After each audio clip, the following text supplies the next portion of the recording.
All right. All right, looks like we're live. Hi, I'm Chantal Neufeld, and today it is my absolute pleasure to interview my friend, Dr. Scarlett Heinbuch. Good Hello, morning. Scarlett. Good morning. Uh, It's an absolute pleasure to be here today, and I'm excited our technology is working yes, me and, too. and just looking forward to having our conversation today. Yes, so before we start our visit, I'm just going to read your bio for everyone. Okay. Um, Scarlett has a PhD in public policy and a master's degree in public health from Virginia Commonwealth University School of Medicine. She's also a certified Reiki master. Scarlett has studied medicine for over 25 years and is an intuitive energy practitioner and the author of the book, Waking Up to We'll Love. talk. Show Hold your up. book, Waking Up to Love. In her book, she tells her life story, which includes how she met her now husband. And they have a very cool story, which includes a shared near-death experience. Mhm. Her husband was unresponsive in an unresponsive coma for a month, and he was on a ventilator for life support in complete kidney failure Right. when they first met. So it's like quite an amazing story. I loved your story when I first saw you, and then I read your book, and I love that too. And so, yes. And also, Scarlett's been a great help to me with my recent health issues. And so I just feel like the world should know that she exists and should hear the story because it's amazing. Oh, thank you. Do you want to tell us a little bit about your book for those who haven't read it? Sure. Well, thank you again. Beautiful introduction. I appreciate it. The book took me 12 years to write, and it really is a snapshot in time of how I met David, who became my husband. But at the time that I met him, he was a stranger to me. I didn't know him. The book was just published in January of this year. But the story really began in 2005 in the fall, in September, when I met David's mother. And I'm pretty upfront about this, and it's all in the book. So, and I met her in an AA meeting, and with her approval, she's now on the other side, but she would be fine with me saying that. And I had not been going for a while, but I had struggled. I felt like a lot of people do with wondering if you're drinking too much, and felt that that's what I needed to look into. So, but I was also a grad student at the time working on my PhD, and so I kind of stopped going, but I knew somebody there. They told me about David, and how he was going to be a roommate, but he'd gotten really, really sick.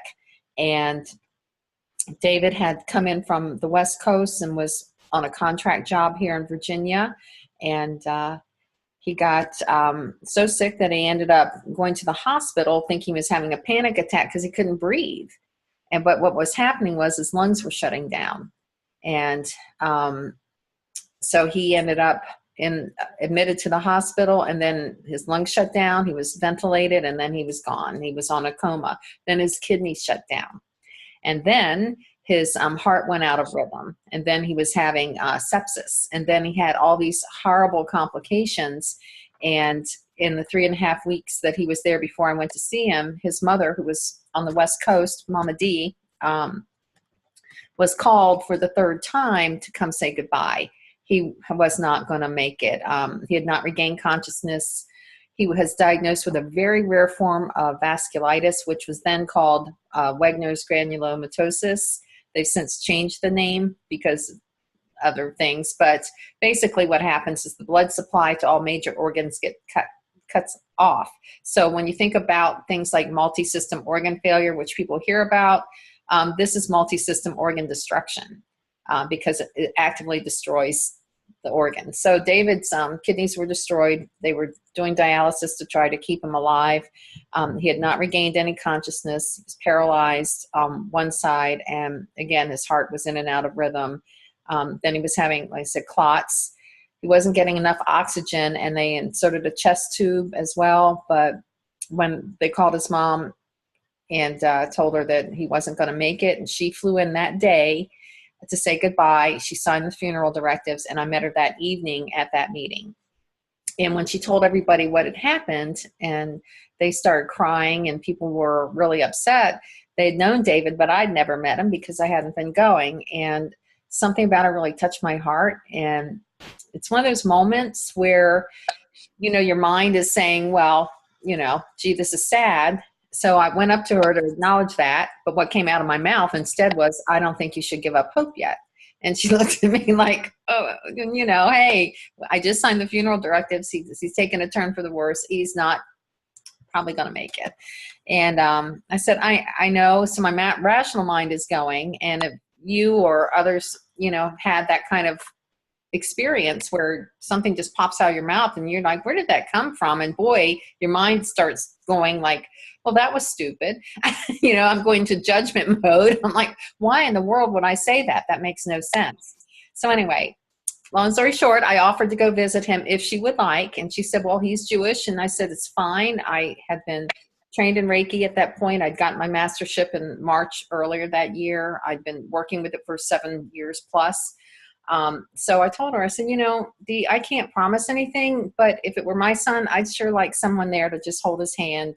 And if he is going to cross over, then I can just hold his hand and let him, you know, go with knowing that somebody can hold his hand and be loving. And she was like, well, okay. And it was kind of unspoken. We didn't really say it, but the assumption was if he was even alive tomorrow, because at this point it was the evening. So this was September 22nd, 2005.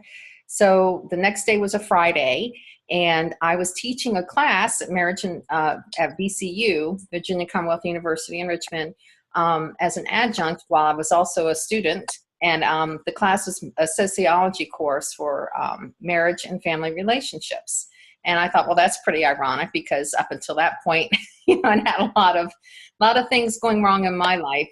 But I joked with the hiring professor that I said, well, at least I can tell him what not to do. And he kind of gave me that shot. So it was ideal.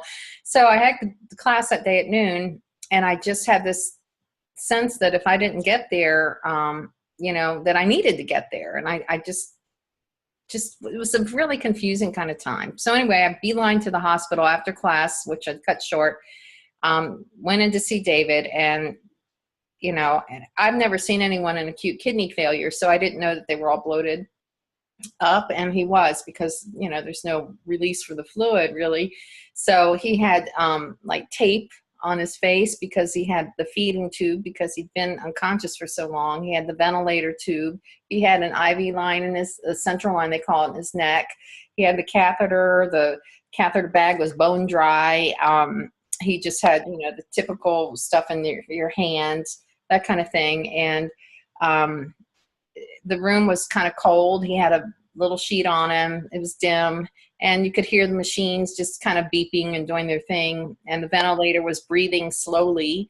So I did what my mother, who is a retired nurse, had told me to always do when people are unconscious or in a coma, and that is talk to them like they're awake and be careful what you say. So I said, okay. So I went up to him and introduced myself just as though he were awake, even though he wasn't.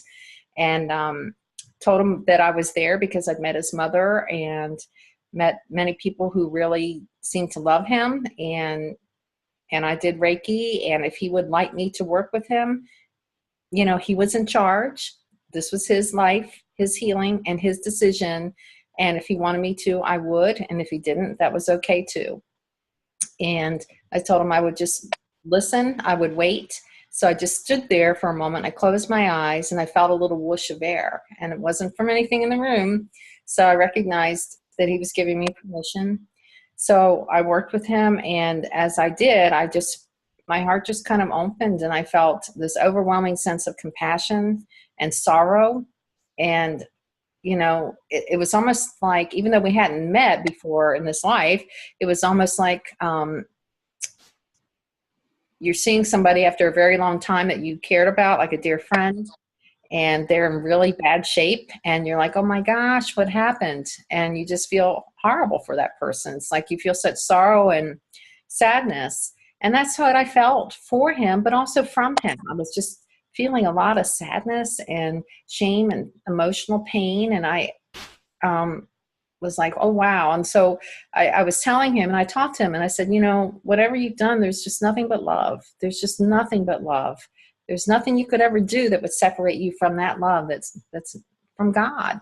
And and I was just feeling this amazing love for him, not in a, the generic unconditional kind of love like a parent has for a child. You never want to see your child hurting. And so I was finishing up, and I told him he had not responded.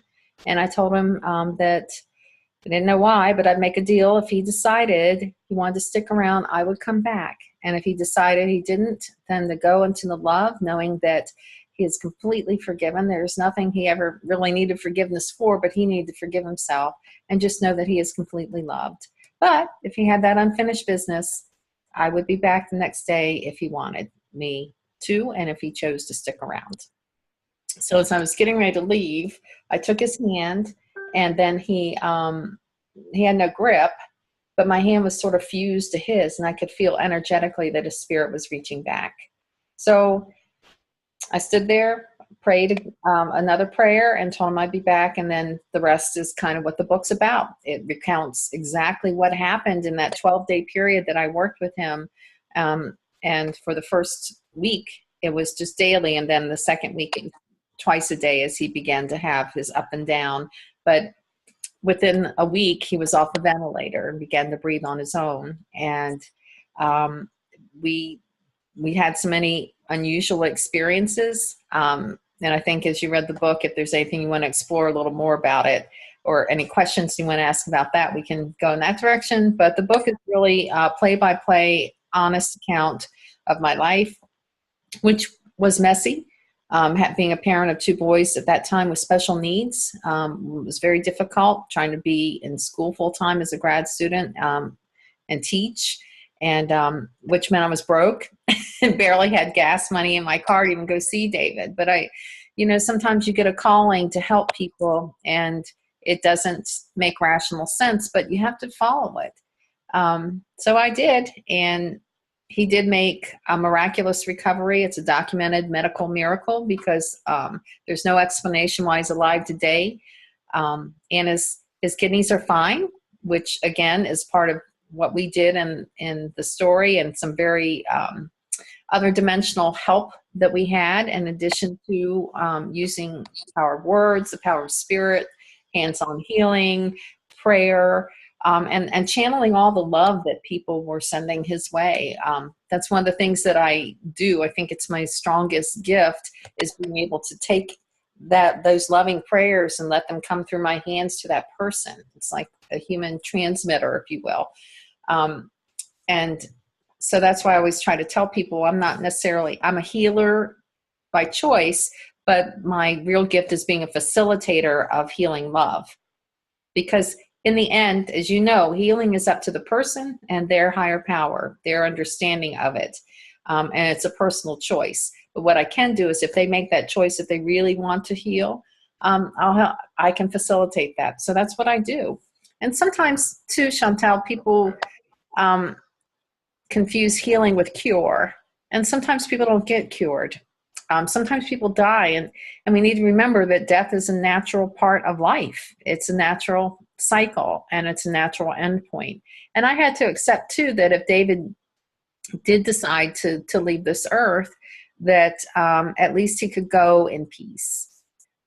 So in the end, he made that miraculous recovery. He woke up. We had an experience on where he met, actually, on the other side. And that's just the coolest thing. And that's when he really made that decision to come back, because he was going. And that's what makes it the shared near-death experience, is that I'm holding his hand, and next thing I know, I'm out of my body in where his spirit is. And that's where we met and connected. And I do believe we have choice points of when we're going to leave this life. And he decided at that time to come back. And my spirit just knew him. He knew me. He doesn't have a conscious memory of meeting on the other side, what he did, because again, when people are in a coma state, and also all the medications, that can cloud recall, but he had a spirit memory, so that when he opened his eyes and first saw me, he was like, he knew me. He said he knew everything about me. He knew my pain. He knew my struggles. He knew I had 2 sons. He said he just knew everything about me. He knew he was going to marry me in that moment. And he just knew. So, and I knew I loved him, but it was a different kind of love because of all we experienced. And so, 6 months, he got out of the hospital in October, and we were married in June of the following year, and we've been together ever since. So Wow. that's the story. That is amazing. I love that story so much. Thank and you. what are you guys doing now? Like, what is your purpose or your upcoming, like what's on the horizon for you guys? Well, Dave and I are speaking at the International Association for Near-Death Studies conference this year, which is going to be in near Seattle in Washington State in late August, early September. We spoke there on the 10th anniversary of David's healing time, or his illness time and healing. And it takes 10 years, I think, to really work through these things, because David and I had children. We both had 2 children. They were all young, except my oldest son, who was an adult at that point. But the kids needed a lot. So in the past 10 years, 12 years, we were just focused on working and doing what parents have to do. You need to provide for your children. You need to, take care of life and life stuff. And so that's what we spent the last 10 years doing. I wrote the book. I worked in the financial services field pretty much after and during school, and I ended up doing my dissertation on women and money, which I'm also very passionate about too, because I look at money as healing, and lots of times women have attitudes, perceptions, or behaviors around money that might put them at risk. So I look at those and the power of women's influences on one another, because that is so powerful. Women do connect that way. So I looked at that as a way to really help women by other women helping other women financially, not giving them money, but helping them to think about it a little differently. So anyway, I worked in the financial services field up until January of this year, when I left, when I realized that the kids were grown and I was being called to really do this work. I had always been called, and I had been doing it on the side, if you will, but it's hard to do that in addition to a real job, as everyone knows how demanding jobs are. And so I got the call to do it full time. It worked out beautifully. There was a woman here in Richmond, an amazing energy healer. Her name's Peggy Siegel, and she really pioneered so much here in Richmond. And she had her practice, and she had decided that she was ready to, move on. She had done this for a long time, and it turned out that I was able to take over that space. It worked out beautifully. But the leap of faith I had to take was to leave my corporate job and do this full time, meaning signing a lease and making those financial and emotional and spiritual commitments. So I did it. I didn't really have any clients or following, and I was scared. And I had to take that trust. So it's been working out where business is now moving forward. And I say business because it is a business, just like anything that has to be operated. But what I'm finding is I set my intention to always be of maximum service to God, and whoever I am meant to help will show up. And if I can't help them, then they can, they won't even come to me. So that's the intention I've been setting. And I've been doing all the businessy things, getting the website, trying to do all the things, ask for, hey, give a nice review if you like, and all these things that you're supposed to do. And what I'm finding is people are coming to me by referral anyway, because, and I'm finding I really love working that way. So people will come the way that they're going to come. And if they find a website or they find the book, and interviews like this, people are starting to ask, and I think that's how we connected. You heard about me from an interview that was done, I think, by Linda. Yes. Linda Sunshine West. So that's how it is. So I'm learning some lessons about not driving things like I always had to do as a senior manager in financial services. You're very project oriented and task oriented, and everything's got to be done just right. This is a whole different way of being. You still have to do things in a business and professional way, And you have to also understand that you're operating in spirit, and whatever and whomever spirit sends to you you've heard this term, it's an invitation rather than an acquisition. It's like, not like you're trying to go get clients. It's just like you invite the right energy. So I'm learning to be more in that space, because it takes time to unplug from the corporate world. And so I'm still finding myself a little type A here and there, but more and more when as each day goes by, I'm finding just more and more flow with that kind of space. And when I'm working with people, I just stay in that gratitude space. I'm like, wow, this is such an amazing thing to be able to, it's a sacred encounter. Let me just put it that way. To me, it's working with, it's such a sacred gift to be able to work with somebody in such a beautiful way, because we're working with their spiritual energy, and that says a lot about their willingness to trust me to treat it in a respectful and sacred way. And so I'm always mindful of that. I'm staying really focused on that person and their needs, and what their spirit is hungry for, what kind of nourishment they may need.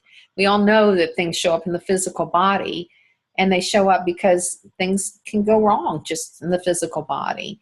But things can go off track in the way we think about things, and also in our spirit. Sometimes we just, as we go through life, we're rubbing up against people and we're dealing with other people's energy. We're all energy beings. So sometimes we just, if we're surrounded in a toxic work environment, those things have impacts on you. And they impact your spirit and your physicality and your everything.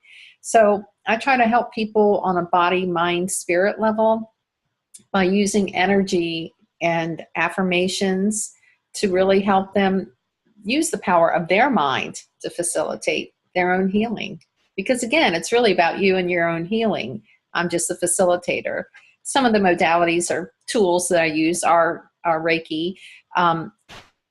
I am a Reiki master in the Usui method, but I also am a Reiki master in the Holy Fire Karuna method, which is really using those spiritual energies of the Holy Spirit, God, Jesus, that Trinity. So for people who have any question about the Christian piece, who might feel uncomfortable about spiritual energy, they can understand, hey, I can be very, very grounded in that.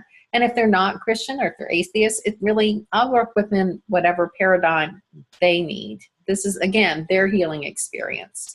So thank you. And so I use that. I'm also certified in hypnosis, which means really just using guided imagery. And all hypnosis is self-hypnosis anyway. So, people. Yeah, that's a common misconception, right? It is. I'm not going to make anyone cluck like a chicken, because I don't do stage hypnosis. I do healing, medical hypnosis. That's what I do. And I also have certification in neurolinguistic programming, which means using the power of analogies and how to reframe things when they get a little off kilter, when we perceive things in ways that might not be as helpful to us as maybe if we kind of reframe it. So this is what I do.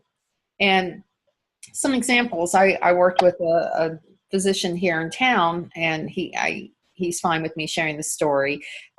He's a bit older, and he had a renal artery that was blocked, and his doctor told him he had to have a stent, and he did not want that. And so he said, I want you to get rid of this blockage for me. And I'm like, well, okay. I said, we're going to do it. We're going to do it. And I, as a researcher and scientist, I love validation and verification, because this stuff is real, and it's not real, particularly when it's done correctly. So we had 6 sessions. We worked together. I used a combination of things. I used energy. I used the power of his mind and imagery. I used neurolinguistic programming techniques. I used tuning forks. I used aromatherapy. I used a little bit of acupressure points on the feet. And just all of these things together, and music, all of it, to create an experience where someone can be in a complete state of relaxation, because that's what you need in order to be able to do this work. And their mind and their body will receive and do whatever they need. And it may be that sometimes they, if it doesn't work, so to speak, there's always some sort of benefit. So in any case, he went to his doctor, did his Doppler exam and testing, and it came back clear. And his doctor expressed astonishment that, they'd never seen that in a patient population in that age group. It just doesn't happen that a blockage just clears. But it does happen when you're working with these energies. And again, it's the person, power of their mind. And I just guide them along using my intuitive ability to sometimes focus in on word choices that just come to me that are going to be helpful. Yeah, tell them about the bubbles, like the scouring bubbles. So cool. Yeah. Yeah. Well, one of the images that came to mind, we look at things as being negative, and they're not. So I looked at, I thought we've got to put some joy in here. So one of the things I said, well, let's, breathe in the color that works for you, a healing color, what you think of that feels good, because you use the emotions too. And so as we were doing that, and I said, now see that color turning into little bubbles, and it's now in that artery, and it is just, gently nibbling, joyfully grateful that you are feeding that beautiful energy with this. And just imagine how good it feels as those bubbles just gently nibble away, happily, joyfully, lovingly helping you to release this. Wow. So those were some of the word choices. So much power in the mind. The mind is amazing. So you do that, and then you anchor it, which I did with energy, and also understanding that illness has its own frequency level. So I use tuning forks to alter the frequency, to raise it up a little bit more as we continued on. Because as his healing curve increased, it was like your frequency is changing. And one of the things that we can do with energy work that makes it so powerful is that you change the energy in the person's body so that it cannot recognize illness. That's the key. Illness has its own frequency, and when you change it, it has no way to attach. It's like just oil sliding off. It can't stick. And that's part of what the energy work does too. So you use the power of the mind, and you use the power of the energy to help reshape the energetic receivership of whatever is there, if that makes sense. Yes. Yes. How can people get in touch with you? Like, where should they go to? My website, we're still fixing it. It's healingwithdrscarlett.com. That's the only the dot in the com. It's just healing with Dr. Scarlett. And maybe we can put that up or whatever. Sure. And I'm available on Facebook. I have a professional page on Facebook. People can reach me through Messenger as well. That's an easy way to do it. And also, of course, through the website. So those are easy ways to do it. And the other thing too, Chantel, is I want to be sure that I can work with somebody and be helpful and effective. So what I prefer is to talk with somebody on the phone to find out what their needs are, and to make sure that we're an energetic match, because it's important that for me, that I feel that I'm providing that real value that they need. And that's the energetic space I want to be in. I'm not really about getting so many clients, because I can't physically do that much every day. I just, the attention and focus that a person needs is not something you can just say next. You can't do that. So I really am very picky about the people that I work with, and I just want to help people that are really committed to making the changes, because sometimes you have to change your diet. Sometimes you have to change other things in life, and they have to be willing to go forward if they really want that kind of healing. And that said, sometimes people just need a little bit of nurture time. And I do that too. If the people just don't even know, they just don't feel good, they're just, life's out of whack. You don't have to have a specific issue necessarily for me to be effective in working with you. I help people feel better. The tagline I chose that came to me was, I help people heal at the soul level. So whatever that is for them is what it is. Now, because I was able to get over to the other side with David on that near-death experience, that's not the first time that I've been able to travel in different realms and dimensions. So, sometimes people are grieving too, and they've lost somebody. So an experience that I can help them to create is that connection with that being and their spiritual essence. Safely and in a place where they are having the experience. It's a little different than people who say they want to go to a medium. It doesn't mean that I'm not intuiting or feeling that energy, but what it does mean is that this is not, it's not necessarily for people to have to go to somebody else. They can be their own medium, so to speak. They can actually find ways to connect. But what I do is create that space so that it is safe. And again, for me, if it's not a God, we don't want it. If it's not the most sacred and holy energy, it has no place. It's not going to be able to come, because protecting people from energies that aren't the best is also part of my job, and one I take extremely seriously. So that's all part of it too, is the person's safety and their well-being. And nobody wants to feel scared or uncertain. So I put those safety valves in place, and I help people to perceive in the way that they perceive, So and they what about training other people to do what you do? I'm right in the midst of developing my curriculum for that. And this is what I absolutely do believe. Anybody can do what I do. I absolutely believe that.